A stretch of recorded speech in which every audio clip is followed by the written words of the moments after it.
Kisah hikmah Islami lebih baik tanpa mujizat. Suatu ketika Nabi SAW didatangi oleh beberapa orang tokoh Quraisy. Mereka berkata, "Hai Muhammad, engkau telah menceritakan kepada kami mujizat para rasul, bahwa Musa mempunyai tongkat, dan dengan tongkat itu ia memukul batu, sehingga keluarlah air.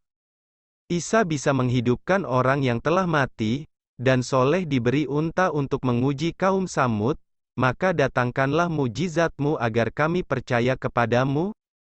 Dalam riwayat lainnya, para tokoh Quraisy tersebut didatangi oleh beberapa orang Yahudi dan memprovokasi mereka untuk menanyakan mujizat Nabi SAW, sembari mereka menceritakan beberapa mujizat para rasul yang mereka ketahui dari kitab Taurat. Mendengar permintaan tersebut, Nabi SAW bersabda, "Apa yang kalian inginkan?" Para tokoh Quraisy itu berkata, "Cobalah gunung Safa itu dijadikan emas." Nabi SAW memang sangat menginginkan kaum Quraisy, yang sebenarnya masih kerabat beliau itu memeluk Islam. Karena itu beliau bersabda, "Jika aku telah melaksanakan permintaan kalian itu, apakah kalian akan percaya kepadaku, dan memeluk Islam?" Mereka berkata, "Demi Allah, kami akan taat kepadamu." Maka Nabi SAW berdiri untuk berdoa kepada Allah, tetapi belum sempat beliau memulai, datanglah malaikat Jibril kepada beliau. Setelah mengucap salam, ia berkata, "Jika engkau menghendakinya dan berdoa kepada Allah, pastilah gunung Safa itu menjadi emas. Tetapi jika ternyata mereka tidak mempercayainya, pastilah Allah akan menyiksa mereka. Karena itu lebih baik engkau biarkan mereka, tidak perlu memenuhi kemauan dan permintaan mereka, sehingga bertaubat orang-orang yang ingin bertaubat."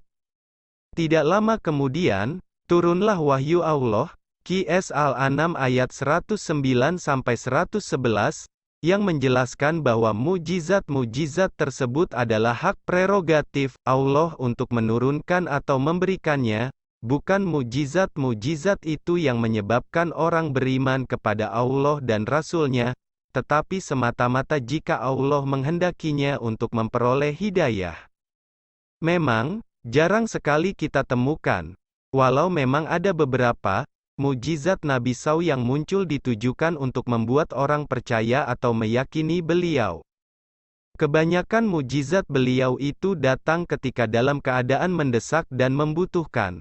Misalnya kambing yang tidak bisa mengeluarkan air susu.